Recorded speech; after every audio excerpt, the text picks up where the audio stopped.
बड़ी खबर आपको बता दें, छत्तीसगढ़ के बीजेपी अध्यक्ष दिल्ली पहुंचे। अरुण साव दिल्ली पहुंच चुके हैं। चुनावी नतीजों के बाद पहली बार अरुण साव दिल्ली पहुंचे। केंद्रीय नेताओं से उनकी मुलाकात होगी और यहां पर केंद्रीय किन नेताओं से उनकी मुलाकात हो सकती है? क्या वे जेपी नड्डा से मिलेंगे? क्या वे अमित शाह से मुलाकात करेंगे? या फिर जिस तरह से वो माथुर ने अब तक जिम्मेदारी संभाली है उनसे क्या उनकी मुलाकात हो सकती है? नितिन नवीन से क्या वे मिल सकते हैं? और इन सब विषयों को लेकर जानकारी आप तक पहुंचाएंगे। फिलहाल आपको बता दें कि अरुण साव दिल्ली पहुंच चुके हैं। भारतीय जनता पार्टी के विधानसभा चुनाव में बम्पर जीत के बाद पहली बार अरुण साव दिल्ली पहुंचे हैं। अरुण साव की जिम्मेदारी बढ़ गई थी उन दिनों जब विधानसभा चुनाव के पहले अरुण साव को पार्टी ने छत्तीसगढ़ का अध्यक्ष नियुक्त किया और फिर अध्यक्ष बनने के बाद जिस तरह से इस बार केंद्रीय माफ कीजिएगा विधानसभा चुनाव में जिस तरह से उन्हें जीत मिली, उन्हें इसका निश्चित रूप से लाभ हो सकता है। बहरहाल अभी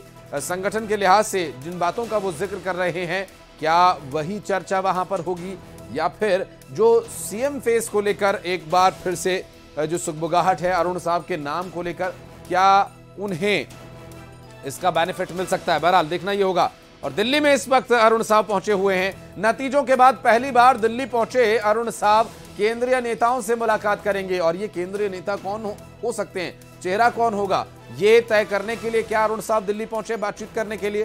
केंद्रीय नेतृत्व से मुलाकात के दौरान क्या चर्चा हो सकती है, किन मुद्दों पर बात होगी?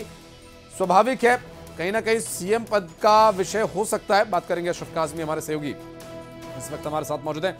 अशरफ, अरुण साव पहुंच चुके हैं दिल्ली, किन नेताओं से मुलाकात होनी है, क्या जानकारी मिल पा रही है अब तक?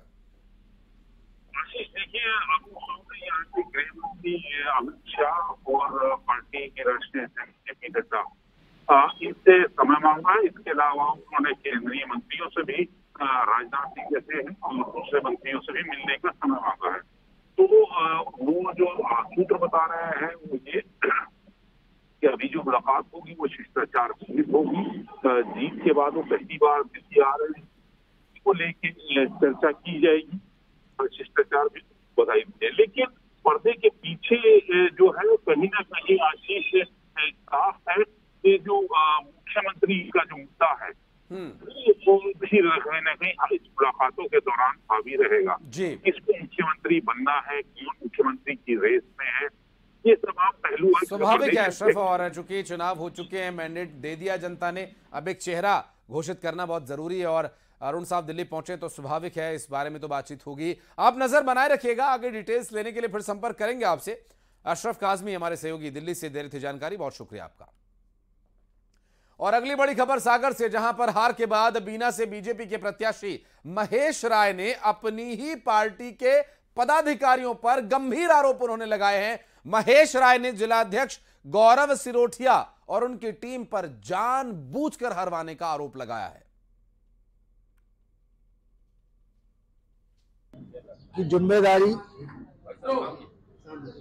भारतीय जनता पार्टी के जिला के अध्यक्ष के ऊपर है, गौरव सिरोठिया के ऊपर। एक प्रोजेक्ट तरीके से जब टिकट की शुरुआत हुई थी, टिकट में इनने विरोध किया था और टिकट के पहले भी इनको मालूम था कि बीना की जनता विधायक महेश राय के साथ है और टिकट भी महेश राय को मिलेगा।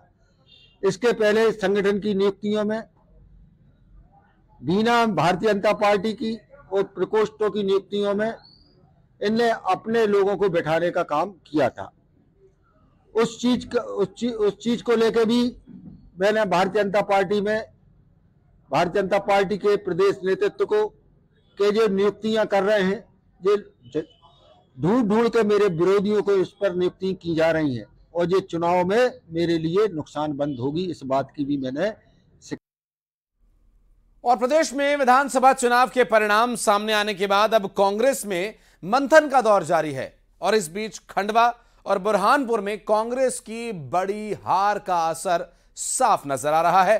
खंडवा और बुरहानपुर जिलों के बनाए गए प्रभारी कैलाश कुंडल ने प्रदेश अध्यक्ष कमलनाथ को पत्र लिखा। उन्होंने दोनों ही जिलों के प्रभार से मुक्त किए जाने की मांग की है। बता दें कि खंडवा के बुरहानपुर में कुल 6 सीटें हैं और सभी पर कांग्रेस की करारी हार हुई है।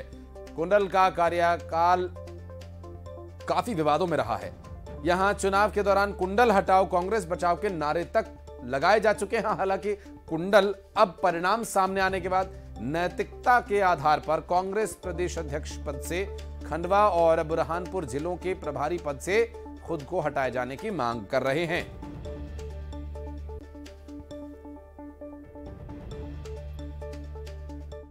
और बुरहानपुर और नेपाल नगर हमने लगातार 15-16 महीने में जिले से लेके बूथ तक जाके भ्रमण करने का प्रयास किया। काफ़ी लोगों से संपर्क बना, काफ़ी लोगों ने सहयोग किया। मैं ऐसा महसूस करता हूं कि चूंकि परिणाम अनुकूल नहीं आ पाए, मेरा नैतिक दायित्व है, मेरी जिम्मेदारी बनती है कि मैं प्रदेश अध्यक्ष को अवगत कराऊं कि मैं आपके द्वारा दिए गए कार्य में सफल नहीं हो पाया हूं, इसलिए मुझे इस कार्य के प्रभार से मुक्त किया जाए। ग्वालियर की पिछोर विधानसभा से भारतीय जनता पार्टी के नवनिर्वाचित विधायक प्रीतम लोधी के बेटे ने ग्वालियर के एक शख्स को फोन करके धमकी दी। पिता के चुनाव जीतते ही दिनेश लोधी ने एक शख्स को फोन कर कहा कि अब पिताजी चुनाव जीत गए हैं, तेरा क्या होगा, तू अपने पैरों पर चल भी नहीं पाएगा।